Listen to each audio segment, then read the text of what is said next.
I don't know if you cannot say there is police brutality until it is investigated and proven by a court of law. So we can only say that there are cases of persons who have passed on in various would have been maandamano, which turned out to be criminal activities not representing Article 37 of our Constitution, and unfortunately led to loss of life. Loss of life, no matter the circumstances, is regrettable, but the necessary institutions will investigate, including IPOA, and they will find out who are culpable. The law is very clear about culpability on matters of criminal acts.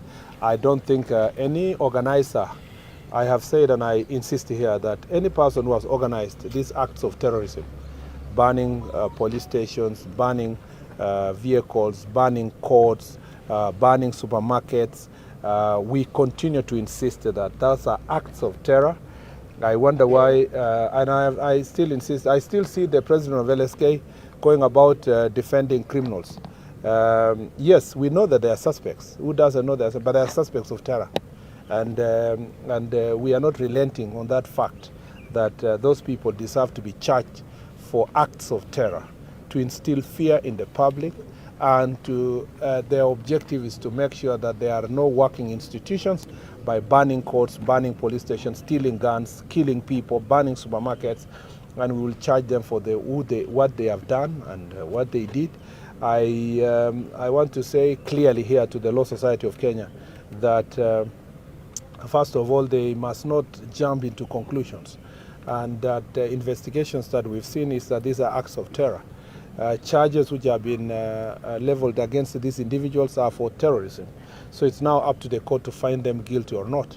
And we do not want them to normalize terror in our country. And we don't want civil society voices that only are one-sided. They do not look at what the citizens are going through. Somebody's supermarket has been burned, police station, all these other places.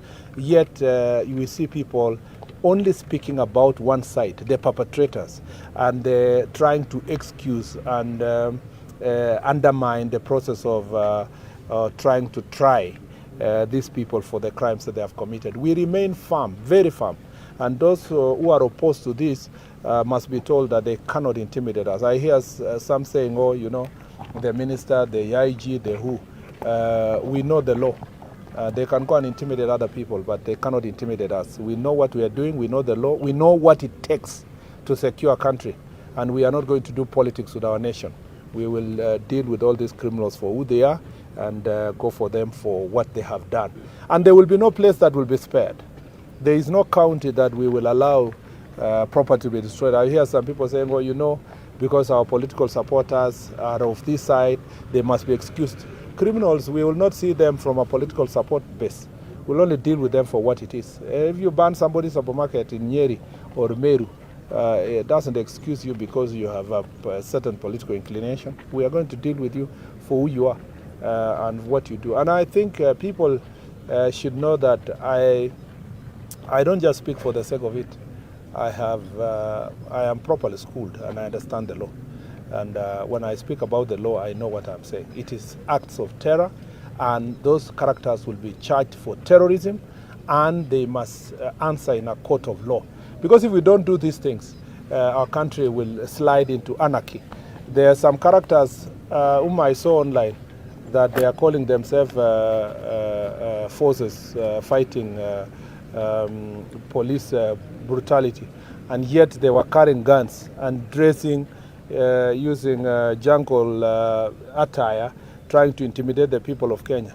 I want to tell this, all police officers who are out of service, all military officers who are out of service, they have a greater responsibility than a civilian, and we will put them under very strict surveillance, because those are persons who are highly trained by the government of Kenya on the use of arms.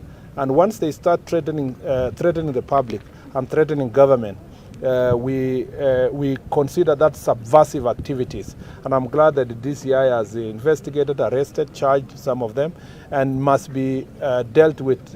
We know they are establishing a military wing of their political activities. We will not allow that. Let me be very clear. Those officers who are doing politics in office or exiting office to go and carry out criminal activities must be dealt with family.